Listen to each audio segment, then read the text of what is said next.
अस्सलाम वालेकुम नाज़रीन, टू द पॉइंट के साथ मैं हूं मंसूर अली खान। प्रोग्राम में आपको खुशामदीद कहेंगे। नाज़रीन, कर्ज के जरिए ही सही, दोस्ती के नाते ही सही, लेकिन मेरे कप्तान पर आजकल नोटों की बारिश खूब हो रही है। 5 माह बाद मेरे कप्तान के लिए खुशी की खबरें आना शुरू हो गई हैं। सऊदी अरब, मुत्तहिदा अरब अमारात, कतर और चीन से डॉलर आ रहे हैं। स्टॉक मार्केट ने मुस्बत परफॉर्म करना शुरू कर दिया है। वजीर खजाना असद उमर ने भी कह दिया है कि खतरे की घंटी बजना अब बंद हो गई है। क्या कप्तान की कामयाबी के लिए यह सब काफी है? नहीं, मेरे कप्तान के इम्तिहान और भी हैं। मेरे कप्तान के लिए सबसे बड़ा इम्तिहान उनके अपने खिलाड़ी हैं। वो खिलाड़ी जिनको कौमी असेंबली और अखाड़े का फर्क ही मालूम नहीं। वो खिलाड़ी जो जोश खिताबत में सूबे के वजीर आला को मुखातिब करने के आदाब भूल जाते हैं। ओ बेशरम, तुम्हारी करप्शन पकड़ी गई, तुम पाकिस्तान की बात करते हो। इन लोगों ने इस मुल्क के खजाने को इस तरह से बर्बाद किया है जिस तरह डाके के पैसे मुजरे पे लुटाए जाते हैं। इनको शर्म नहीं आती। इनको उल्टा लटकाना चाहिए। डाकू है, डाकुओं को डाकू ना कहे तो क्या कहे। जब वुज़रा ऐसी जबान इस्तेमाल करेंगे तो ऐवान कैसे चलेगा? कानून साजी कैसे होगी? जब मेरे कप्तान के करीबी साथी ऑपोजिशन लीडर को ट्विटर पर धमकियां लगाएंगे तो फिर जाहिर है मेरे कप्तान के इम्तिहान और भी हैं। मेरे कप्तान का इम्तिहान उसके खिलाड़ियों का गैर जरूरी मीडिया पर बोलना भी है। सानिया साहिवाल पर इन्हीं खिलाड़ियों ने ऐसे बयान दागे कि मामला सुलझने के बजाय उलझता ही गया। यानी 6 मुंह और 36 बातें। अगर ये दहशतगर्द ना साबित हुए तो दूसरा जो हुक्म दिया है सरदार उस्मान बुज़दार साहब जिला पंजाब ने, वो ये कि जो लवाकिन है, जो बच्चे हैं और लवाकिन है या जो बंदे मारे गए इस कुएं में, उनको माली मुआवजा दिया जाएगा। मैं किसी को उठा के ऐसे फांसी तो नहीं लगा सकता ना। जब कोई इंसिडेंट होता है तो फौरन ये कहते हैं कि क्या ये रियासत मदीना है, क्या ये नया पाकिस्तान है। भाई ऐसे वाक़यात जो हैं सारी दुनिया में होते हैं। कुछ जैकेट्स हैं जो कि वहाँ से बरामद हुई हैं। ये सारी फेक स्टोरी है। इस तरह का कोई वाकया हमारे नोटिस में नहीं है कि बच्चों को निकाल के बाहर में एक कर को जो है ना उन्होंने गोलियां मारी हैं। ये आजकल डबिंग हो रही है। बेशुमार किस्म की जाली वीडियोस वो मैदान में आ जाती हैं। टेररिस्ट थे, उन्होंने कोई ह्यूमन शील्ड इस्तेमाल किया है और उसमें जो तहकीकात है इब्तदाई, उसमें यह है कि ये लोग उसमें CTD तो ये कह रही है कि ये काफ़ी बड़े टेररिस्ट हैं जो कि उसमें आए हैं। निशान की गाड़ी से 2 खुदकश जैकेट, 8 हैंड ग्रेनेड, 2 पिस्तौल और गोलियां बरामद हुई हैं। हमने 20 मिलियन जो इफेक्टेड फैमिली है उसको हमने कंपनसेशन दिया है। उनकी हेल्थ और एजुकेशन की जिम्मेदारी पंजाब गवर्नमेंट ने ली है। ऑपरेशन 100% सही था। अगर ये खिलाड़ी ऐसे ही बेवक्त, बेमहल और जो मुंह में आया बोलते रहे तो फिर जाहिर है मेरे कप्तान के इम्तिहान और भी हैं। मेरे कप्तान का एक बड़ा इम्तिहान उनका वसीम अकरम भी है। वो वसीम अकरम जिसको मेरे कप्तान ने फील्डिंग के लिए पॉइंट पोजीशन पर खड़ा कर रखा है, ये जानते हुए भी कि पॉइंट पर फील्डिंग करना हर खिलाड़ी के बस की बात नहीं होती। पॉइंट पर किसी तेज तर्रार और फुर्तीले खिलाड़ी की जरूरत होती है जो कैच पकड़ सके, जो रन आउट कर सके। लेकिन मेरे कप्तान ने अपने वसीम अकरम को पॉइंट पर फील्डिंग के लिए खड़ा कर रखा है। बॉल मेरे कप्तान के वसीम अकरम की पकड़ में ही नहीं आ रही। पंजाब में ना उनसे इत्तेहादी खुश हैं, ना अपने वजीर। आधे वजीर ना तजुर्बाकार हैं और जो बाकी बचे हैं वो उनकी कुर्सी पर कब्जा करने के चक्कर में हैं। इसीलिए तो मेरे कप्तान के इम्तिहान और भी हैं। मेरे कप्तान का एक इम्तिहान अपनी इत्तेहादी हुकूमत को बचाना है। मेरे कप्तान का एक इम्तिहान 50 लाख घर भी हैं। मेरे कप्तान का एक इम्तिहान 1 करोड़ नौकरियां भी हैं। मेरे कप्तान का एक इम्तिहान कानून साजी भी है। मेरे कप्तान का एक इम्तिहान बढ़ती हुई महंगाई भी है। मेरे कप्तान का एक इम्तिहान गुर्बत भी है। मेरे कप्तान का एक इम्तिहान रुपए की गिरती कदर भी है। क्या मेरे कप्तान इन इम्तिहानों में कामयाब हो पाएंगे? आज के शो पर इसी में बात करेंगे। हमारे साथ होंगे मुआशी उमूर के माहिर और साबिक तर्जुमान डॉक्टर फरूक सलीम साहब, पाकिस्तान तहरीक-ए-इंसाफ से कवल शोजब साहिबा, मुस्लिम लीग रुमीना खुर्शीद आलम साहब और पाकिस्तान पीपल्स पार्टी से उनके सीनियर रहनुमा नवीद चौधरी साहब। इनसे सवालात करेंगे एक छोटे से ब्रेक के बाद। हमारे साथ रहिएगा।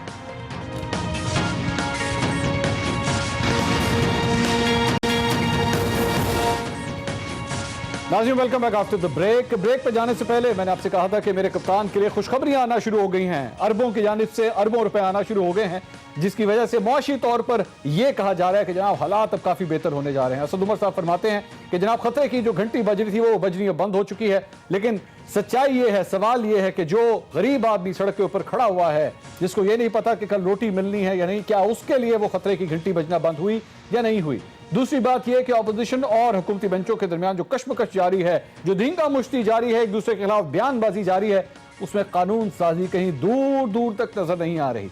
आखिर मामला हल किस तरह होंगे, कुछ इस पर बात करेंगे। मेरे साथ आज मौजूद है मुआशी माहिर डॉक्टर फारूक सलीम साहब, कवल शौसफ साहिबा तहरीक इंसाफ से, रुमीना खुर्शीद आलम साहबा मुस्लिम लीग नून से, और पाकिस्तान पीपल्स पार्टी के उनके सीनियर रहनुमा नवीद चौधरी साहब। मैं डॉक्टर साहब के पास सबसे पहले जाऊंगा। डॉक्टर साहब, रियलिस्टिक सिचुएशन क्या है? Where are we standing? क्या हालात बेहतर हो गए? मुआशी तौर पर जो मुश्किलात आई थी, क्या अब वो कंट्रोल हो गई हैं? मंसूर साहब, मईशत को दो डिफरेंट एंगल से देख लेते हैं। एक आम आदमी की नज़र में, आम आदमी के हवाले से, और दूसरा पाकिस्तान में जो बिजनेसेस हैं, जो कंपनीज हैं, जो बिजनेसमैन हैं, उनके हवाले से। देखिए, आम आदमी का सबसे बड़ा इशू जो पिछले 5 से 6 महीने में आया है वो महंगाई के हवाले से आया है। और महंगाई भी कुछ ऐसी हुई है कि दाल मूंग को ले लें, दाल माश को ले लें, 6 महीने में वो तकरीबन 30 से 33% जो है वो 6 महीने में बढ़ गया है। यानी कि अगर सालाना उसको प्रोजेक्शन किया जाए तो 50-60% की इंक्रीज दाल की कीमतों में आ गई है।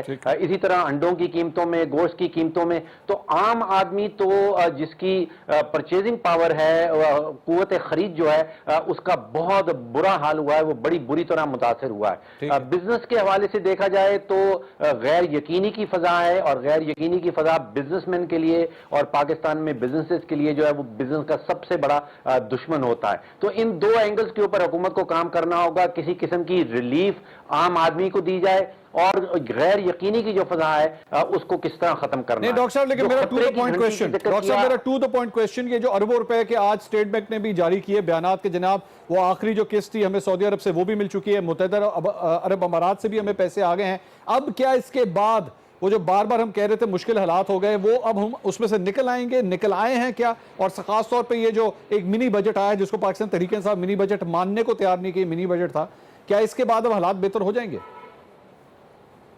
देखिए, बीमारी का इलाज जो है वो नहीं किया जा रहा, बीमारी की अलामात को दबाने की कोशिश की जा रही है। बीमारी बड़ी संगीन है। आप समझिए कि कैंसर के इलाज के लिए पेनाडोल का इस्तेमाल किया जा रहा है। अच्छा। हमारा जो महाना खसारा है डॉलर के अकाउंट में वो तकरीबन 1.8 अरब डॉलर का महाना है। 1 अरब डॉलर जो नवंबर में सऊदी अरेबिया के आया था वो 15 से 16 दिन में खत्म हो गया। दिसंबर में फिर इजाफी 1 बिलियन डॉलर आया, वो दिसंबर की आप समझिए 16-17 तारीख तक चला। तो ये इलाज नहीं है। आपको जितने भी बिलियन डॉलर्स आते चले जाएंगे वो 16 से 17 दिन के अंदर खत्म हो जाते हैं। खतरे की घंटी मैं समझता हूं ज्यादा जोर से बजना शुरू हो गई है, और जब तक एक ठोस किस्म की माशी पॉलिसी सामने नहीं आएगी, ये जो बैंडेज लगाने का तरीका कार है, ये माशी पॉलिसी नहीं कहलाता। नहीं डॉक्टर साहब, लेकिन डॉक्टर साहब माजरत, ये जो अभी असद उमर साहब ने जो फाइनेंस बिल दिया है, इसके बाद उन्होंने तो बड़ी टैक्स रिलीफ दी है लोगों को। उन्होंने कहा जनाब वो तो ऑपोजिशन को बैठ के कह रहे थे कि देखिए किस किस्म की ऑपोजिशन है, मैं लोगों को टैक्स रिलीफ दे रहा हूं, मैं उनके लिए आसानियां पैदा कर रहा हूं, ये बैठ के उसके ऊपर एहतजाज कर रहे हैं। तो असद उमर साहब ने तो अपनी तरफ से अच्छा कदम नहीं उठाया, बिकॉज ही वांट्स के इकोनॉमी के अंदर एक स्टिमुलस आना चाहिए, वो मूव होनी चाहिए इकोनॉमी। देखिए, जो असद उमर साहब की तकरीर थी वो मैं समझता हूं कि 80% सियासत थी और सिर्फ 20% उसके अंदर मईशत थी। उस 20% मईशत में जरूर अच्छे एलिमेंट्स भी थे, अच्छे इकदाम भी उठाए गए थे, और दो उसमें से इकदाम जिनको मैं स्पेसिफिकली मेंशन करना चाहता हूं, उसमें से पहला तो ये है कि जो कई सालों से जो कई हुकूमतें आई और वो रिफंड का जो सेल्स टैक्स के रिफंड से एक्सपोर्टर्स के हवाले से उनका कोई सोल्यूशन नहीं निकल रहा था, वो पीटीआई की हुकूमत ने प्रॉमिसरी नोट की शक्ल में एक सोल्यूशन उसका निकाला है, वो निकाला जाना चाहिए था। ये एक अच्छा कदम है। और दूसरा ये कि जो खाम माल हमारे एक्सपोर्टर्स इस्तेमाल करते थे और उसके ऊपर ड्यूटीज की बहुत सारी कंसेशंस दी गई हैं, कोई 50 आइटम ऐसे हैं खाम माल के जो पाकिस्तान में आने में उनको ड्यूटी की कंसेशन दी जाएगी, वो एक्सपोर्टर्स इस्तेमाल करेंगे और तवक्को ये है कि एक्सपोर्टर्स का जो माल बनेगा वो इंटरनेशनल मार्केट में कुछ कंपैरेटिव हो जाएगा। लेकिन दोबारा से ये जख्म के ऊपर बैंडेजेस लगाने के मुताबिक के बराबर होता है। इजाजत दीजिएगा कंवल साहिबा से मैं जवाब ले लूं। इलाज नहीं सोचा जा रहा। कंवल साहिबा, कैंसर का इलाज पैनाडोल के साथ हो रहा है, बैंडेज लगाने की कोशिश की जा रही है, अरबों आ तो रहे हैं लेकिन 15-16 दिनों में खत्म होते जा रहे हैं बार बार। ये इकोनॉमी के जो आपने डॉक्टर बुलाए हुए हैं, तो ये मेरे ख्याल में सॉल्यूशंस भी बता सकते हैं ज़्यादा बेहतर कि फिर क्या करना चाहिए, क्योंकि मैं तो इनके साथ बैठती रही हूँ मुख्तलिफ ब्रीफिंग्स में, और वहाँ पर तो जो इकोनॉमी के हालात जितने ज़्यादा ये बताया करते थे कि उसके रिपरकशंस हैं, जो पिछले दौर में जो सारा कुछ इकोनॉमी डैमेज हुई, तो अभी तो डॉक्टर साहब 180 डिग्री ऑपोजिट बात कर रहे हैं। आई थिंक कि पॉजिटिव चीज़ों को पॉजिटिव तरीके से ही रिस्पॉन्ड करना चाहिए। अच्छा। और जो एक रिफॉर्म बिल आया है, जो पैकेज आया है, उसको सारी बिजनेस कम्युनिटी ने वेलकम किया है, उसको बहुत सारे इकोनॉमिस्ट उसका एनालिसिस कर रहे हैं और बड़ा पॉजिटिव एनालिसिस कर रहे हैं। और मेरा ये ख्याल है कि जो इन्होंने स्टेटमेंट दी है, मैं उसे एग्री नहीं करती माजरत के साथ। मुझे ये लगता है कि उसमें सिर्फ 20% सियासत थी, 80% तो उन्होंने इकोनॉमी बताई थी। मेरे ख्याल में डॉक्टर साहब को कोई थोड़ी मैं अब पर्सनल नहीं होना चाह रही, लेकिन जाहिर है कुछ ना कुछ ऐसा प्रॉब्लम रही होगी जिसकी वजह से इन्होंने इस तरह की स्टेटमेंट दी है, क्योंकि हम सब वहाँ मौजूद थे। ज्यादातर तो असद उमर साहब ने कंवल साहब, मैं माजरत कथा कलामी की, लेकिन इस तरह क्यों होता है कि आप लोगों के खिलाफ जब अगर कोई बात करे या कोई एनालिसिस आप लोगों के खिलाफ आ जाए तो फिर आप लोग उसके ऊपर शक करना शुरू कर देते हैं कि इसकी कोई ना कोई अपनी कोई पर्सनल बात होगी या इसने कहीं ना कहीं से कोई बात किसी ने इसको फीड कर दिया है। Why isn't that? Why don't you just take it कि हाँ ठीक है उनका एनालिसिस है, आई डिसएग्री विद, बात खत्म हो गई। अपना पर्सनल का इससे क्या मुराद है? नहीं, मैं तो कह रही हूँ, लेकिन मैं आपसे साथ ये भी कह रही हूँ मंसूर कि जो मेजॉरिटी बात कर रही है वो तो पॉजिटिव बात कर रही है। अब बिजनेस कम्युनिटी ने आते ही इसको वेलकम किया है, कॉमर्स के जितने लोग हैं उन्होंने इसको बहुत ज़्यादा वेलकम किया है, उसको एक ओपनिंग का। और आपने जैसे खुद भी बात की, देखिए ना मैं इकोनॉमिस्ट हूँ और प्रॉब्ली आई डोंट नो कि आपको इकोनॉमी कितनी, मुझे नहीं पता, लेकिन एज ए लेमैन मुझे ये समझ आ रही है कि इस वक्त सबसे ज़्यादा इनेबलिंग सबसे ज्यादा एज ए लेमैन मैं आपको एक बात सिर्फ इतनी कहूंगी कि एक एनेबलिंग एनवायरनमेंट है, एक ओपननेस आई है, एक बिजनेस कम्युनिटी की जो रिजर्वेशंस थी या उनको लग रहा था कि हर चीज बंद हुई है, वो खुल गई है और लोग इस वक्त खुश हो रहे हैं कि हम अगर इन्वेस्टमेंट करेंगे, ईज ऑफ डूइंग बिजनेस के लिए अपॉर्चुनिटीज बढ़ाई जा रही हैं। और बहुत अरसे से जो चीजें नहीं हुई थी, जो रिफॉर्म्स नहीं आई थी, वो आई है। तो इसी वजह से लोग उसको, जो इतने एस्टैब्लिश बिजनेसमैन है वो उस चीज को प्रेज कर रहे हैं, तो वो किस खुशी में कर रहे हैं? आखिर उनको भी तो वो प्रैक्टिकल इकोनॉमिस्ट हैं जो मार्केट में इन्वेस्ट करते हैं। आज मार्केट देखे अप्रिशिएट किया है तो मार्केट में इंडेक्स ऊपर चला गया। इस चीज को मेरे ख्याल में पॉजिटिव लेना चाहिए। जल्दी से बताइएगा कंवल साहब, एक बात जल्दी से बताइएगा, ये मार्केट का जो इंडेक्स होता है इसको बैरोमीटर बना ले इस बात का कि क्या हालात ठीक है या खराब है, क्या कहती हैं? जब वो नीचे आता है तो उस वक्त क्या होता है? उसके बाद में क्या कहा जाता है? आप हुक्म करें, क्या करूं मैं इसको? किस बात को कहते हैं? मैं इसको एक्सेप्ट करूं कि रिजेक्ट कर दूं इस बात को कि वाकई इसको बैरोमीटर बनाना चाहिए। स्टॉक मार्केट नीचे आ जाए इसका मतलब है कि ये हुकूमत की परफॉर्मेंस अच्छी नहीं है, और ऊपर चली जाए तो इसको मैं बताऊं कि हाँ जी हुकूमत की परफॉर्मेंस अच्छी है। क्या इसको बैरोमीटर समझना चाहिए या नहीं समझना चाहिए? आपकी क्या राय है? हुकूमत की परफॉर्मेंस से इसको डायरेक्टली कनेक्ट नहीं करते, लेकिन ओवरऑल सर्कमस्टांसेस से आप जरूर कर सकते हैं। ये एक तरह से इंटरप्रेट जरूर करता है कि लोग सोच क्या रहे हैं। अगर लोग खुश हो रहे होते हैं, इन्वेस्टमेंट ज्यादा कर रहे होते हैं, तो जाहिर है ऑब्वियसली मार्केट ऊपर जाती है। और जो ये बात कर रहे हैं अनस्टेबिलिटी की, मैं एक चीज कहूंगी कि देखें इकोनॉमी में जो हालात थे, जितने बड़े बड़े गड़े थे, वो मेरे से ज्यादा इनको पता है। ये तो हमें बल्कि ब्रीफ करते रहे हैं। बहुत सारी हमारी स्पोक्स पर्सन की मीटिंग में सलीम साहब तो हमें समझा रहे होते थे कि किस तरह ये तो आपने मुझे बड़ी मजे की खबर, ये बड़े मजे की खबर दी आपने कंवल साहब। सब एक मिनट दे, यानी ये आपके 31,000 अरब का जो यहाँ पर कर्जा चढ़ा उसके इकोनॉमी में आ रही है। मेरे ख्याल में अब जब वो गैप ब्रिज हो रहे हैं, अब डॉलर किधर खर्च हो रहे हैं, 15 दिन में हो रहे हैं, 16 दिन में हो रहे हैं, ये तो आपने मुझे ब्रेकिंग न्यूज़ दे दी है। और फॉरेन डायरेक्ट इन्वेस्टमेंट की वजह से 17% जो ऊपर गई है। कंवल साहब सुने तो सही, सुने तो सही, आना शुरू है। और ये सुने तो सही, एनवायरमेंट इस वक्त सुने तो सही, मेरी बात सुने। आपको ये डॉक्टर साहब जो हैं बतौर स्पोक्स पर्सन ब्रीफिंग देते रहे आप लोगों को? आप ये सामने बैठे हुए पूछ लें, ये हमें नहीं, मैं आपसे पूछ रहा हूँ, पूछा करते थे ये किस हैसियत में, ये कौन है, ये तो आपके स्पोक्स पर्सन थे ही नहीं, ये तो मैं फवाद चौधरी साहब ने बताया तो आपके स्पोक्स पर्सन, ये किस हैसियत में आपको बैठ के ब्रीफिंग देते हैं?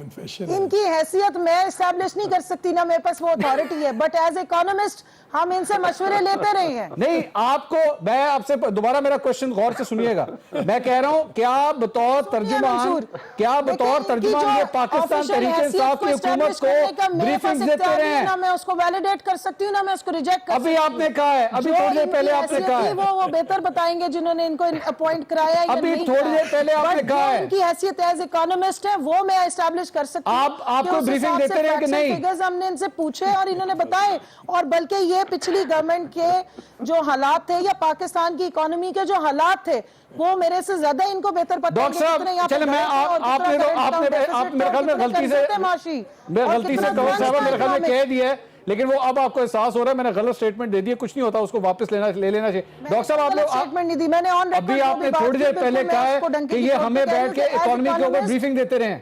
स्पोक्स पर्सन की मीटिंग, आपने कहा स्पोक्स पर्सन की मीटिंग में ब्रीफिंग देते रहे हैं। पूछा है कि बताएं आपने क्या करना है और किस तरीके से होता है, ये चार्ट्स और सारा कुछ इनका, आप इनके इकोनॉमिस्ट होने से तो मैं इनकार नहीं कर रही हूँ। आपने थोड़ी देर पहले कहा, सुने मेरी बात, क्वेश्चन दोबारा सुने, कवल साहब दोबारा क्वेश्चन सुन लें। आपने थोड़ी देर पहले कहा कि स्पोक्स पर्सन की मीटिंग के अंदर ये हमें ब्रीफिंग देते रहे हैं, क्या ये कहा आपने कि नहीं कहा? जी, स्पोक्स पर्सन की मीटिंग में एज इकोनॉमिस्ट ये बैठते रहे हैं और इनसे हमने बहुत सारे सवाल भी पूछे। जी डॉक्टर साहब, ये हकीकत है डॉक्टर साहब, आप तो हमें तो फवाद चौधरी साहब ने कहा आप स्पोक्स पर्सन है ही नहीं, आपके से उसका मेरे पास इख्तियार नहीं है कि मैं आपको मैं पूछ लूं, मैं you know that's the question Kawal साहब, that's the question, this is the seriousness of how you handle the economy. एक जगह एक शख्स के बारे में आप पहले हमें बताते हैं कि वो आपका स्पोक्स पर्सन है इकोनॉमी के ऊपर, उसके बाद आप अभी थोड़ी देर पहले बताती नहीं है कि वो आपको वहां पे खड़े होकर ब्रीफिंग देते रहे, and then one fine day when doctor साहब actually decides to actually show the real picture to the world, Fawad Chaudhry साहब कम्स देयर एंड ट्वीट्स कि जनाब कौन है बंदा, हम तो जानते ही नहीं, कहां से आया, हमें तो नहीं पता, इसका क्या ताल्लुक हमारे साथ? मेरी बात सुने, that's the seriousness of your government, that's the seriousness of your government. कह रही है, मैंने आपसे एक और बात कही है और मैं उस पर स्टैंड कर रही हूं, मैं आपको ये कह रही हूं, और मैंने आपको साथ ये भी कहा है कि मेरे पास ये इख्तियार नहीं है कि मैं उधर एस्टैब्लिश करूं। अब हमारी तो मीटिंग में अगर बंदा बैठा हुआ है एज इकोनॉमिस्ट, तो हमने उससे पूछना है कि बताएं आप इसमें क्या है क्या नहीं है। आपकी मीटिंग में बैठा हुआ एज इकोनॉमिस्ट ब्रीफिंग देने वाला मामला कभी भी आपकी मीटिंग में एज इकोनॉमिस्ट बैठा हुआ था कवल साहब, आपकी मीटिंग में एज इकोनॉमिस्ट बैठे हुए थे कि नहीं? बिल्कुल बैठे हुए थे, एक दो दफा मैं इनसे मिली हूँ वहां पर। अब आई डोंट नो, वहां तो बहुत सारे हम लोग आए होते हैं, हाउसिंग वाली भी हमारी होती है मीटिंग, उसमें भी बाहर से लोग। डॉक्टर साहब क्यों बैठे आप? अगली दफा नहीं होते हैं। डॉक्टर साहब आप क्यों बैठे? मैं डॉक्टर साहब से पूछ, मैं आपको क्लियर बता रही हूँ, मैं डॉक्टर साहब से पूछ लूं ना, मैं डॉक्टर साहब जो बंदा बैठे मैं उससे तो पूछ लूं। डॉक्टर साहब आप क्यों बैठे, किस हैसियत में बैठे आप? मुझे you were a stranger in the house करने दे, फिर आप उनसे भी पूछ लें। मैं उनसे पूछ लूं ना डॉक्टर साहब, you were a stranger in the house, मुझे जरा अपना पॉइंट क्लियर कर लें। जी डॉक्टर साहब, मैं डॉक्टर साहब से पूछ लूं जी, पहले मुझसे तो पूछ लें। देखिए मंसूर साहब, जी मंसूर साहब, मेरे दरमियान और हुकूमत के दरमियान जो बंद दरवाज़ों के अंदर कमरे के अंदर जो भी बात हुई वो मैं पब्लिक नहीं करना चाहता किसी भी स्टेज के ऊपर, वो मेरे दिल में ही रहेगी। नहीं वो आपकी डॉक्टर साहब, मैं उस पर तो जा ही नहीं, बड़ी अच्छी बात है, आपको सीक्रेसी रखनी चाहिए। माई ओनली क्वेश्चन इज के whether did you attend the meetings as a spokesperson or not? मैं तो सिर्फ ये पूछ रहा हूं, अंदर बातें क्या हुई मैं वो नहीं पूछ रहा आपसे। वो तो 3 महीने की जो तारीख है वो खुली किताब है। आप इतने मंजे हुए जर्नलिस्ट हैं, आपको सिर्फ 5 मिनट लगेंगे। अगर आप गूगल खोल के देख लीजिए, आप रेडियो पाकिस्तान को देख लीजिए, आप कोई भी सरकारी इदारा देख लीजिए, पीटीवी को खोल के देख लीजिए, उसका आपने जो सवाल किया उसका जवाब आपको मिल जाएगा। ठीक है चौधरी साहब, ये सर ये सूरत हाल है। वो फरमा रही कवल साहबा फरमा रही है कि सेंटिमेंट अच्छा है। मैं कमिंग बैक, मैं वो मामला मेरे ख्याल में ज्यादा बात होगी उसके ऊपर। उन्होंने कहा सेंटिमेंट अच्छा है, बिजनेस कम्युनिटी उसको अच्छे तरीके से रिसीव कर रही है and things are starting now, things are getting better now. असल सब्जेक्ट से देखिए जी, पहली बात तो ये है कि अभी तक इनको ये पता ही नहीं है कि ये जो पैकेज और जिसका नाम ये फाइनेंस बिल, ये जो सब चीज़ें हैं, ये है क्या? ये बेसिकली सरेंडर किया उन्होंने कार्टर्स के आगे, जो मुल्क के कार्टर्स हैं जिन्होंने अनसर्टनिटी की वजह से कोई किसी किस्म का नहीं कर रहे थे और जो कह रहे थे कि ये चीज़ें आप गलत कर रहे हैं, आप हमारे साथ हमें रिलीफ दें उसके वजह से नॉन फाइलर वाला इशू है। नॉन फाइलर वाला इशू जितनी ऑटोमोबाइल एसोसिएशंस हैं ये उनका प्रेशर था और उसको प्रेशर को उन्होंने लास्ट दफ़ा भी आना था लेकिन लास्ट दफ़ा ना आ सका। इन्होंने तो लाए थे लेकिन ओवरसीज़ के साथ क्लब दिया था, इस दफ़ा ये इस तरह से ले आए। ठीक। तो बेसिकली जो डॉक्टर साहब कह रहे हैं वो हकीकत बात है। ना इससे कोई करंट डेफिसिट में फ़र्क पड़ना है, ना कोई किसी किस्म के रेवेन्यू जनरेशन में कोई फ़र्क आना है। इससे सिर्फ एक चीज़ की है उन्होंने कि ब्लैक मार्केट्स और नॉन फाइलर्स को ये फैसिलिटी दे दी है कि आप बिज़नेस लेके आएँ और करें ताकि जो इकॉनमी है वो उसी तरह से चले जैसे माजी में चलती रही है। तो ये तो हुआ पहला दोबारा you turn back to square one कि वहाँ चले गए। ठीक। अब देखना यह है कि क्या इसके वाकई इम्पैक्ट आएगा मार्केट में? नहीं, क्योंकि अभी भी अनसर्टनिटी है। वो क्या अनसर्टनिटी है कि 5 माह बाद आपका दोबारा बजट आना है जून में। ठीक। तो क्या ये चीज़ें वहाँ रहेंगी कि वापस चलेगी, कौन जाने। बल्कि आज तो एक न्यूज़पेपर में ये लगा हुआ था कि इसकी इम्प्लीमेंटेशन जो है वो जुलाई में होनी है। अच्छा। और मैंने तो मैं खुद हैरान हो गया, अगर जुलाई में होनी है तो अभी किस लिए तो आज किस लिए अनाउंस करनी पड़ी? अच्छा, मैं मुझे ब्रेक लेनी है लेकिन ब्रेक पे जाने से पहले क्वेश्चन छोड़ के जा रहा हूँ रुमा से। मैं इस पर कमेंट चाहूंगा और उसके बाद कंवल साहिबा के पास मैं दोबारा जाऊंगा। एक स्टेटमेंट आई है, एक लेटर है। ये लेटर मैं आपको ब्रेक के बाद दिखाऊंगा, मैं आपको तफसील से दिखाऊंगा कि इसमें क्या लिखा है। ये प्राइम मिनिस्टर के हवाले से है। प्राइम मिनिस्टर की एक इंस्ट्रक्शंस हैं कि एमनेस्टी स्कीम जो दी गई थी पिछली गवर्नमेंट की जानिब से, और जिन लोगों ने वो एमनेस्टी स्कीम इस्तेमाल की है उसको, उन लोगों को बिल्कुल हाथ ना लगाया जाए, उनको बिल्कुल किसी तौर पे भी तंग ना किया जाए। अब ये प्राइम मिनिस्टर की जानिब से इस किस्म का स्टेटमेंट क्यों आया है, जबकि वो खुद बात करते हैं कि काले धन को मैंने छोड़ना नहीं है और वो लोग जिन्होंने करप्शन की है, फ्रॉड किया है, उनको छोड़ना नहीं। तो फिर आखिर इन एमनेस्टी वालों को क्यों हाथ ना लगाने का हुक्म जारी हो रहा है? तफसील से इस पर बात करते हैं ब्रेक के बाद। हमारे साथ रहिएगा।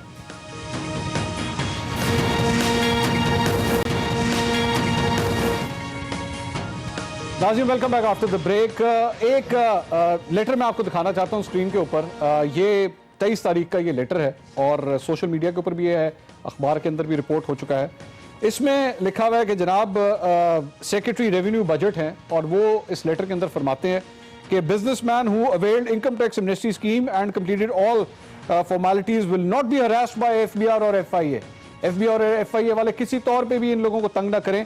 और प्राइम मिनिस्टर ऑफिस की जानिब से उन्होंने कहा ये लेटर मुझे आया है 22 तारीख को और मैं उसके तहत ये हुक्मनामा जारी कर रहा हूं कि किसी तौर पे भी इन लोगों को तंग ना किया। अब सवाल ये आता है वापस कि इमरान खान साहब ने 2018 के इलेक्शन से पहले इस एमनेस्टी स्कीम के बारे में जब ये आई थी क्या बयान दिया था, सुनिएगा सर। इस एमनेस्टी स्कीम को मेरी और मेरी पार्टी मुस्तरद करती है। हम आज कह रहे हैं कि इंशाअल्लाह 2018 का हम इलेक्शन जीतेंगे। जिन्होंने एमनेस्टी ली है सबको इन्वेस्टिगेट करेंगे कि जो लोग ईमानदारी से इस मुल्क में टैक्स देते हैं वो तो बेवकूफ लोग निकले ना।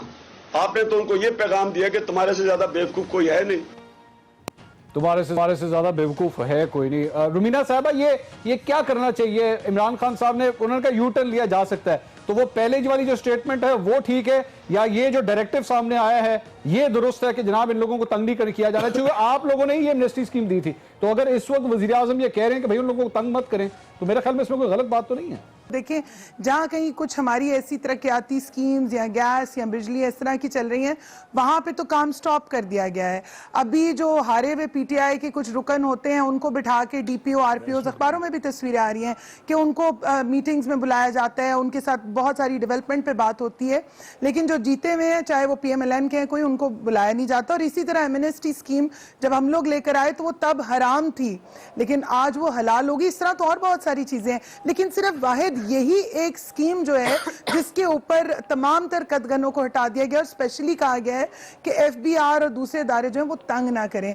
तो आप भी जानते हैं, पूरी दुनिया जानती है कि इससे सबसे ज्यादा फायदा इस टाइम किसको हुआ, वो हमारी बाजी को हुआ जो अलीमा बाजी हैं। तो जाहिर है उनको फेवर देने के लिए डायरेक्ट जो है, जो अभी कुछ अरसा पहले कहा जा रहा था कि हम तो कोई फेवर नहीं किसी को दे रहे, तो आज वो चीज साबित हुई। एक मिनट, मैं रुमीना साहब एक मिनट, मैं इस पे पहले बात करना चाहता हूं। मैं कंवल साहब से मैंने अगर इसका जवाब ना लिया ज्यादती ज्यादती होगी, उनका मौकफ आना चाहिए इसके ऊपर। कंवल साहब, ये एमनेस्टी स्कीम के ऊपर ये जो लेटर आया है, इसको किस तरह आप डिफेंड करेंगे? जो आप एमनेस्टी स्कीम का कह रहे हैं, जितनी मुझे इकोनॉमिक्स पता है और जो मैंने कुछ पूछा है और जिस पे ब्रीफिंग ली, इन्होंने सीधा बाजी पर नाम डाल दिया। बाजी बेचारी हाई कोर्ट के, सुप्रीम कोर्ट के, सबके वो लाइनर में लगी हुई है, वो केसेस लड़ती फिरी। अगर उन्हें एमनेस्टी स्कीम से फायदा पहुंचाना होता तो उनके कोर्ट में जाने से पहले ही दे दिया जाता, फिर उनको हम इतना ख्वार ना होने देते कि अच्छा जाए। उन्होंने एमनेस्टी स्कीम ली है, वैसे पहले इस चीज को ना फैक्चुअली ठीक कर रहे हैं। कंवल साहब, मैं सिर्फ फैक्ट्स की करेक्शन के लिए सिर्फ ये पहले बता दीजिए ताकि मामले खत्म हो जाएगा। उन्होंने क्या इस एमनेस्टी स्कीम से फायदा उठाया था? बिल्कुल उठाया। मैं पूछ लूं ना कंवल साहब से, पहले मुझे जो पिछली में बात करी उसको कंटिन्यू करने दें। नहीं, आपके बात उसके आगे चलेगी नहीं ना के बारे में। जो कंवल साहब, बात आगे इसलिए नहीं चलेगी, अगर आप इसको सिर्फ अगर हमें करेक्ट कर देंगी तब आप बेशक डिस्कशन को आगे बढ़ाइए। अगर उन्होंने उससे फायदा ही नहीं लिया तो ये रुमीना साहबा जो इल्जाम लगा रही है वो इल्जाम उधर ही खत्म हो जाता है कि भाई जब उन्होंने उस एमनेस्टी स्कीम से फायदा नहीं लिया तो प्राइम मिनिस्टर के डायरेक्टिव का फायदा उनकी बहन को किस तरह हो सकता है? आप यहाँ पे सिर्फ इस बात को क्लियर कर दीजिए कि हाँ, उन्होंने उस एमनेस्टी स्कीम से फायदा नहीं लिया। फिर जरूर उनके, अगर उन्होंने लिया भी है, मुझे वैसे इल्म नहीं है कि उन्होंने लिया या नहीं लिया, तो फिर मेरे ख्याल में सारे क्वेश्चन का भी फायदा होता है, आपके भी मुझे रोकने का भी फायदा होता है। लेकिन जो एमनेस्टी स्कीम को आपने मुझसे ओवरऑल एक क्वेश्चन पूछा है, आई डोंट नो कि अब सिर्फ इसमें अलीमा खान को पिच किया है या एक्चुअली जर्नलाइज क्वेश्चन पूछा, तो मैं उसी हिसाब से आंसर करूं। अगर तो आपका जर्नलाइज क्वेश्चन है तो लेट मी आंसर। अगर सिर्फ अलीमा खान को और इमरान खान को फोकस करना है तो फिर मैं जरा दूसरे तरीके से आंसर कर देती हूं। Generalized, I think it's a generalized question for public information. जी बिल्कुल। वो ये कि देखिए, अगर एमनेस्टी स्कीम में अब लोगों ने, जिन्होंने उस वक्त, चाहे उस गवर्नमेंट से हमारा एग्रीमेंट था या पॉलिटिकल डिसएग्रीमेंट था, जो भी स्टांस था, लेकिन अगर लोगों ने उसका फायदा उठा लिया है और लोगों ने इस बात पे उस वक्त की गवर्नमेंट के दिए हुए इंसेंटिव के तहत अगर अपनी मनी को डिक्लेयर कर दिए, तो अब उनके साथ ज्यादती होगी कि दूसरी गवर्नमेंट आई है पॉलिटिकल और वो आके उनके ऊपर। तो पहले खान साहब ने क्यों कहा, अब उनकी इन्वेस्टिगेशन शुरू कर दे? पहले क्यों कहा 2018 के इलेक्शन जीत लिए, यहाँ तो हम लोग बैठ के इनका पूरी तरह जो है वो इन्वेस्टिगेशन करेंगे, हम छोड़ेंगे नहीं इन लोगों को? देखिए, बहुत कुछ कहा गया है पहले भी और अब भी, लेकिन जो इस वक्त रियलिटी है वो ये कह रही है कि जो इन्वेस्टमेंट हुई है या जो मईशत में इस वक्त पैसे आए हैं और अगर लोगों ने डिक्लेयर कर दिए तो इस वक्त फिर अब उनको ना छेड़ा जाए। शेख रशीद साहब ने अपनी परफॉर्मेंस के ऊपर, आपकी अपनी पार्टी की परफॉर्मेंस, अपनी गवर्नमेंट की परफॉर्मेंस पे माफी मांगी है। वो तज्जियाकार जो आपको सपोर्ट करते रहे इलेक्शन से पहले, वो आज आपकी 5 माह की परफॉर्मेंस के ऊपर माफिया मांग रहे हैं। अपने बारे में क्या कुछ कह रहे हैं, सुनिएगा शेख रशीद साहब क्या कह रहे हैं। जिस अच्छे तरीके से हमें डिलीवर करना चाहिए था, खास तौर पर फाइनेंस वालों को, वो हम नहीं कर पाए जी। मैं सारी कौम के सामने अपनी नाअहली का एतराफ करता हूँ। आपके लिए 5 माह है, मेरी उम्र में आओगे तो ये 15 लगेंगे और डिलीवरी नहीं कर रहे, कम से कम बिहेव तो करो। 5 महीने में मुझे तो सर पैर ही नहीं नजर आ रहा। IMF जाएंगे नहीं जाएंगे, और तुमने 22 करोड़ का मुल्क आके टेक ओवर कर लिया, तैयारी तुम्हारी है ही कोई नहीं।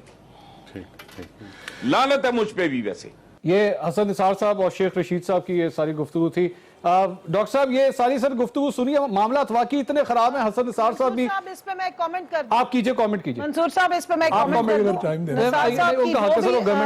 Approach I don't know but I don't agree with him. यहाँ पे काम भी हो रहा है, टेक्नोक्रेट्स भी बैठे हैं, एडवाइजर्स भी बैठे हैं, एक्सपर्ट्स भी बैठे हैं, बट एवरीथिंग नीड्स टाइम। 5 महीने में जो रिजल्ट्स ले आए हैं, और पिछली गवर्नमेंट्स ने आते ही IMF के प्रोग्राम्स लिए थे। ये गवर्नमेंट वाहिद है जिसने अभी तक वो ब्रिज, जो इतना बड़ा गैप था, उसको ब्रिज किया। और फिर अब हम जाएंगे IMF के पास, लेकिन अपनी शराइत पे जाएंगे, उनकी ड्रैकोनियन शराइत पे हम नहीं जाएंगे IMF के पास। जी डॉक्टर साहब, ये आपने इनकी सारी गुफ्तगू सुनी, उन्होंने कहा अब हमारी पोजीशन इतनी स्ट्रांग हो गई है।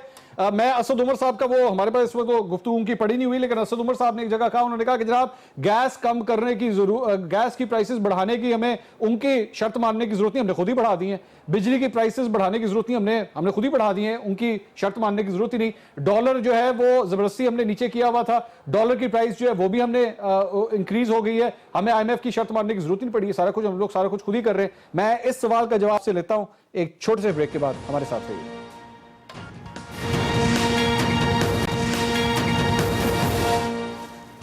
नाज़रीन, welcome back after the break. Break पे जाने से पहले मैंने सवाल छोड़ा था डॉक्टर फरूक सलीम साहब के लिए कि जो इतनी फ्रस्ट्रेशन पाई जाती है, हसन निसार साहब की गुफ्तगू सुनी, शेख रशीद साहब भी ये फरमाते हैं कि फाइनेंस ने जिस तरह परफॉर्म करना था वो नहीं किया। डॉक्टर साहब, इस पे क्या कमेंट करेंगे? क्या वाकई इतनी फ्रस्ट्रेशन वाली बात है? अगर टीम खुद फ्रस्ट्रेट होना शुरू हो जाएगी, जो लोग सपोर्ट करते रहे पाकिस्तान तहरीक इंसाफ को, अगर वो फ्रस्ट्रेट होना शुरू हो जाएंगे तो आम आदमी, आम पाकिस्तानी क्या सोचेगा फिर? डिवैल्यूएशन वाली पॉलिसी जो है वो PMLN ने शुरू की थी दिसंबर 2017 से, और PTI उसको लेके आगे बढ़ी थी, लेकिन अब ये लग रहा है कि वो मुकम्मल तौर पे फेल हो गई है। हमने कोई 30-33% रुपया गिरा दिया है, लेकिन पिछले 6 महीने की जो परफॉर्मेंस एक्सपोर्ट के हवाले से आई है वो सिर्फ 0.1%, 0.1% एक्सपोर्ट्स बढ़ी हैं, जबकि रुपया हमने 30% गिरा दिया है। तो वो पहला एलिमेंट जो PTI हुकूमत की माशी पॉलिसी का था, वो उसको कोई मुतबादल हिकमत अमली चाहिए, वो नहीं चल रहा। इमदादी पैकेजेस का मैंने आपको बता दिया कि वो इमदादी पैकेजेस जरूर मिल रहे हैं, लेकिन $1 बिलियन 16-17 दिन से ज्यादा नहीं चलता। उसके बाद हमारे जो डॉलर के रिजर्व्स हैं वो वापस वहीं पे पहुंच जाते हैं जहां से हम शुरू हुए थे। और तीसरा मामला लूटी हुई दौलत वापस लाना, वो मेरा मौक़िफ़ हमेशा से ये रहा है कि माशी पॉलिसी और एंटी करप्शन कैंपेन को कतन मिक्स नहीं करना चाहिए। हम कभी भी ये ना करें कि हमने अपनी माशी पॉलिसी जो है वो एंटी करप्शन कैंपेन को बुनियाद बना के करनी है। ठीक सर, मैं इजाजत दीजिएगा, चीज शेयर करना चाहता हूं। इमरान खान साहब ने जिस तरह उन्होंने कहा कि माजी की चीजें, कंवल साहिबा ने फरमाया माजी की चीजें क्यों निकालते हैं, इस तरह तो पीपल्स पार्टी और नून लीग की भी निकाली जा सकती हैं। माजी के अंदर मेरे कप्तान ने एक और स्टेटमेंट दी थी, और हालिया एक दौरा वजीर आला का दौरा मियां वाली था, उसके अंदर एक वाकया पेश आया है। मैं आपको वो स्टेटमेंट भी सुनाता हूं, वो वाकया भी दिखाता हूं, और उसके बाद मैं चाहूंगा कि कंवल साहब और रुमीना साहब इसके ऊपर कमेंट करें। जरा वो सुनिएगा मेरे कप्तान माजी में क्या कहते थे, सुनिएगा जरा। मैं आपको यकीन दिलाता हूं, कभी आपको किसी सियासतदान के पीछे, किसी MNA के पीछे, किसी वजीर के पीछे दरखास्तें लेके फिरना नहीं पड़ेगा कि जनाब हमें थाने से बचा दो, थाने से छुड़ा दो।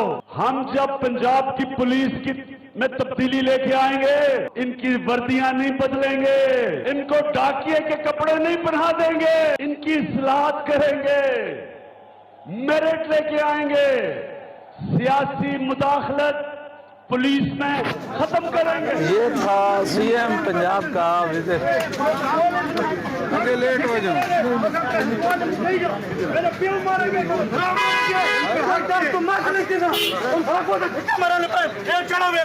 PTI वजीर आला सारे को गल तक नहीं पूछना कि तुरा चल गया पता किस वजह तो बहन दादी तू मेरी घर बेवा थी गई, एक मेरी वालदा बेवा, एक मेरी भाभी बेवा, 3 महीना नहीं मेरी भाभी हो गई, ठीक है। और ये वजीर आला ने थका दे, ये साको धक्के मारना पे, ये इमरान खान का हल्का है, ये इमरान खान का हल्का है, ये 10-10 लाख वोटों की लीड हमने इमरान खान को दी है, लेकिन हमारा कोई बात सुनने वाला नहीं है।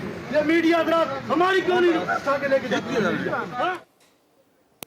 कंवल साहबा, ये सारी गुफ्तगू आपने सुनी, ये वजीर आजम का अपना हल्का है मियां वाली का, जहां का वोटर जो है चीखे मार मार के कह रहा है कि मेरी बात सुनने वाला कोई नहीं है। ये हमारा वजीर आला है जो गाड़ी में बैठ के चला गया, सुन भी नहीं सकता, मेरे लोग कत्ल हो गए लेकिन मेरी बात नहीं सुनी जा रही। अब मैंने ये गलती कर दी माजी से ये इनकी गुफ्तगू निकाल के। नहीं, आपने बड़ा अच्छा किया है, और ऐसी गुफ्तगू निकालते भी रहना चाहिए, याद भी रखनी चाहिए, लेकिन कॉन्टेक्स्ट डिफरेंट हो सकता है। मुझे क्योंकि नजर नहीं आ रहा है यहाँ से बैठे हुए, मैं अंदाजे से ही आपको जवाब दे रही हूँ कि हुआ क्या होगा। मैं आपको, अगर आप इजाजत दें तो मैं अपने बारे में भी एक छोटा सा वाकया बयान कर दूं। मैं भी अभी गई हुई थी अपनी कॉन्स्टिट्यूंसी में, और वहां मैं बहुत सारे लोगों की बातचीत सुन रही थी, लेकिन वहां पर भी ऐसे लोग थे जो कहते थे कि सिर्फ हमारी बात सुने, और फिर वो इस लेवल पे चले जाते हैं कि उनका दिल करता है कि ये इसको हम पकड़ के झंझोड़ भी दें। तो देखें, हर बंदे की कोई लिमिटेशंस होती हैं, और अभी 5 साल गुजरे नहीं है ना। 2023 की कैंपेन में इमरान खान साहब ये बातें कह रहे हैं कि नया पाकिस्तान हम बना चुके हैं, पुलिस रिफॉर्म्स हो चुकी हैं, हर चीज इन प्लेस है, इंस्टीट्यूशन बिल्कुल ओवरऑल हो चुके हुए हैं, और फिर सारी परफॉर्मेंस को हम जज कर रहे हैं। और आज आप मुझे बिठा के पूछ रहे हैं कि अच्छा 5 साल पहले आपने जो बयान दिए थे वो आज आप लोगों ने इंप्लीमेंट नहीं किए, और ये उसका रिजल्ट। अच्छा, वैसे मैं कंवल साहब, मैं प्रोग्राम का चूंकि आखिरी मिनट है, मुझे सिर्फ ये बता दीजिए हम आपसे कब सवाल करना शुरू करें, मुझे वो टाइम लिमिट बता दें। मंसूर आप बेशक सवाल करें, लेकिन कॉन्टेक्स्ट ठीक होना चाहिए। 5 साल हम जिस वक्त अपनी परफॉर्मेंस अगर ना दे सके तो फिर हम भी यही हैं, आप भी यही हैं, भले हमें आप उल्टा लटका दें, लेकिन अभी तो पार्टी शुरू हुई है। एक तो आप 1 मिनट में उल्टा लटकाने की बड़ी बातें करते हैं, बर्दाश्त कर लें, हमें भी उल्टा लटका दें, हम उसको उल्टा लटका देंगे, हम तुझे नहीं छोड़ेंगे। पिछलों को दिया था उसका भी नहीं हम मांग रहे, हम तो 1% मांग रहे। रुमीना साहिबा, अब सवाल यह है कि आप लोगों की जानिब से वजीर आजम और वजीर आला का इस्तीफा भी मांग लिया गया है, क्या वो एक सियासी बयान था या आप लोगों ने इसको बैठ के परसू भी करना है? क्योंकि इससे पहले आप लोगों ने इलेक्शन में धांधली के हवाले से भी बड़ा शोर गुल किया था, लेकिन हुआ कुछ नहीं, उसका मामला वो भी ठंडा हो गया। देखिए, सबसे पहली बात तो ये कि ना तो हमने कोई हवाई कोई इधर उधर कोई गोलाबारी की है, क्या हमने डायरेक्ट जो पार्लियामेंट के अंदर बात की, और हमारा जो इनसे वो था, एक चीज हम मांग रहे थे, वो ये था कि ये उसके ऊपर कमेटी बनाए, कमीशन बनाए, जो कि बना, और फिर उसके बाद आगे हम लोग चले। रही बात इस्तीफे मांगने की, तो हम तो आज भी कह रहे हैं कि हम इस्तीफा मांग रहे हैं, और वजीर आला का भी और वजीर आजम का भी, क्योंकि आपका कप्तान जो है उसने बारहा जब भी कुछ हुआ तो उसने इस्तीफों से ही बात की, और आज भी वक्त दिखाया जहां पर ये अपनी बात नाअहली की कहते हैं कि हम बड़े काबिल थे और ये थे और वो थे। तो गुज़श्ता माजी में क्या इनको नहीं पता था कि अगर ये इलेक्शन जीतने के इतने इनको चांसेस नजर आ रहे थे तो ये इनकी पॉलिसीज थी? 6 माह गुजर चुके हैं और 6 माह में इनको अभी तक यही नहीं पता चला कि हमने करना क्या है। मुल्क का बेड़ा गर्क कर चुके हैं, अभी तक हमें नहीं पता। नईमुल हक सब कहीं बैठते हैं, ट्वीट करते हैं और वो फिर बाद में कह दिया जाता है कि ओहो वो तो ट्वीट ऐसे नहीं ऐसे। तो मेरे ख्याल में बहुत सारी चीजें वाज़ेह हो जानी चाहिए, क्योंकि और वो कहते हैं कि वो तो बाहर बैठे हुए आदमी है, जबकि सब लोग जानते हैं कि बनी गाला में 24 घंटे 3-4 लोग ही होते हैं जो मौजूद होते हैं। एक जो है वो हमारी जो पीरनी साहिबा हैं, शेरू और नईमुल हक साहब, बहुत शुक्रिया, वो जानते हैं कि उन्होंने क्या। बहुत शुक्रिया, बहुत रुमीना खुर्शीद साहिबा, कंवल शोजब साहिबा, डॉक्टर फरूक सलीम साहब और नवीद चौधरी साहब। नाज़रीन, अभी थोड़ी देर पहले रुमीना साहिबा ने एक जुमला कहा था कि आपके कप्तान, माज़रत के साथ वो मेरे कप्तान नहीं है, वो पूरे पाकिस्तान के कप्तान हैं और 22 करोड़ अवाम के कप्तान हैं, और चाहे जो मर्जी हो जाए उनसे इख्तलाफ ज़रूर सही, लेकिन वो हमारे मुल्क के वज़ीर आज़म हैं और वो जब तक इस कुर्सी के ऊपर कायम हैं वो हम सबके कप्तान हैं। और हमारी दुआ है कि हमारे कप्तान कामयाब हों और वो पूरे पाकिस्तान, क्योंकि उनकी कामयाबी पूरे पाकिस्तान की कामयाबी है। प्रोग्राम 2 द पॉइंट से तक इतना ही। अल्लाह हाफ़िज़।